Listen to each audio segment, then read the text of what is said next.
Right, Jim. So Tuesday, and this starting photo is pretty good. As you can see, you're upside down on the slope, which is pretty nice, right? So that's pretty good tipping early. So let's have a look. And I hope you had a chance to look at your non-edited version, just so you could get an idea of what it was like before the commentary. And now look at this transition. This is what you want to be able to do all the time. So you come through, look at your arms and your hands, they're in perfect condition, perfect shape, right? So here you're coming through, hold the counteracting, and now you're flexing that lower leg, keeping the upper leg flexed. Tip the new inside foot, which is that one right there, right? Tip that one towards the camera or towards me or towards downhill, whatever way you like to look at it. And try to create that early O frame a little bit, but still, that's pretty simultaneous. And look at that. Without an extension. So you started out this run in exactly the way you want to ski. About as good as it can get, right? So that's excellent. Now let's see what happens here through the turn. Okay, you're holding your counter, building it, finishing it. Your arm position is perfect. I mean, you've got that pole wrapped around the right place. You've got this out to the side where it should be on the ground. I mean, this is looking so good. It's crazy. All right, so now we're going to change edges to go back to the other side. Now, look at the difference between the first transition and this one. So this one you pushed against the ski and raised your center of mass or your CG up. So now you're floating. See that? That's what I said when you're floating too long. See that? That's a long float right there without any tipping. And then the legs are still straight coming into this. Now at the bottom, so let's have a look at this from an arc standpoint, okay? You're getting most of your angle development there. A lot of floating happened through this phase of the turn where I drew those little shorter yellow lines, okay? So, I mean, the development of your angles here is great. It's well done, but it's late, okay? That's the only thing I'm saying there.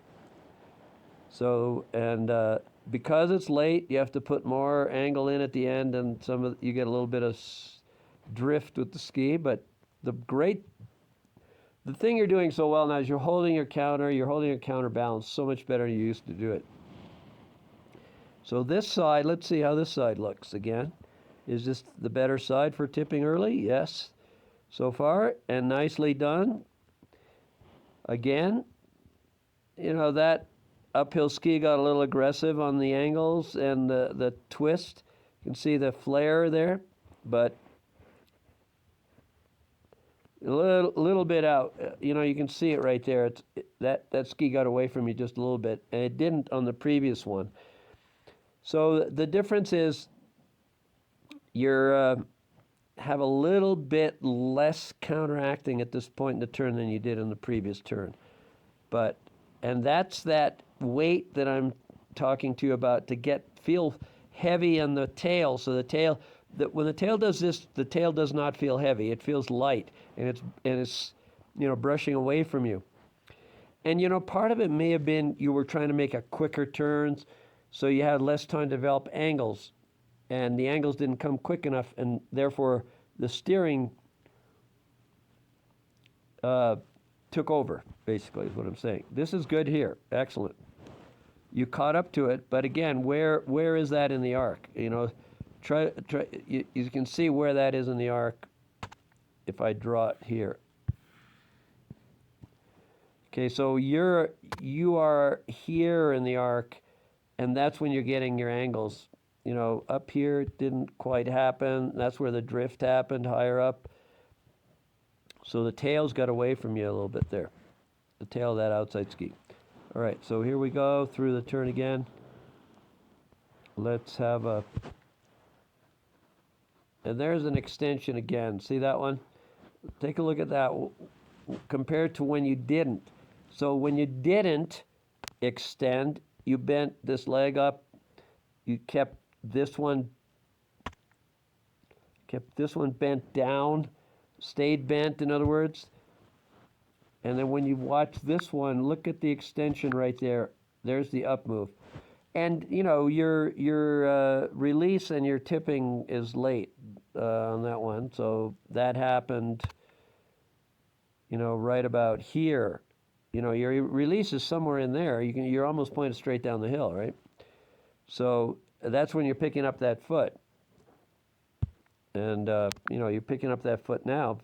You can see it right there. You just picked it up, and that's pretty late in the turn. All right. Which makes you have to hit a harder turn at the bottom. You're better on that side coming into that turn. Still, the tails are a little bit, I called this run, I think I told you, tail wagging. Look at how much of the tail goes out to the side before the edge. The skis get purchased in the snow. So you see how much tail going up back and forth? And that has to do with your push off and your extension, which is not a big one, but it's enough to do that tail washing thing. And your focus should be on what you did on that first turn that I slowed down and showed you how well it went. And then sometimes when you get too aggressive, you know, that happens to everybody. You get a little aggressive, and then the aggressiveness takes you in the wrong direction, as opposed to the movements that you were working on when you're doing it right. See, like, you see how that tail, look at that tail go up the hill and how flat those skis are. So, you know, if you were going to avoid that, you'd lift that foot here and bring both knees over at the same time when you lift that foot up to tip the new direction. But now that didn't come up. It's starting to come up a little bit now, but it's late and it's slow. So the tails have a chance to stay flat longer, and they don't come over on edge until after you're actually in the apex of the turn. The bottom is great. I mean, the bottom of your turns are much better. Now we got to get the top of the turns working. That side is better. That's a better turn. Look at that turn. Study that turn, what you did there. See, that one was way better. Look at the engagement early. See, so some are working and some, the extension is creating the issues for you, and, you know, the tail wagging. But look at that. That's a way better turn, and it's more like the first turn I described. So basically, you've got it in you. It's just a matter of picking what movements you're going to do the whole way down. Your upper body's excellent, and your pole position is excellent. Now we just have to clean up when you stand up as opposed to when you flex, or when do you release, what point in the turn do you release. And when you're rushed, you know, things can happen in a way that you don't want them to sometimes, but you have to figure out how to clean that up and keep it together, even though you're trying to make that quicker, more aggressive turn. All right, so still stuff to be done, but it's all looking good. It's all headed in the right direction. See you tomorrow.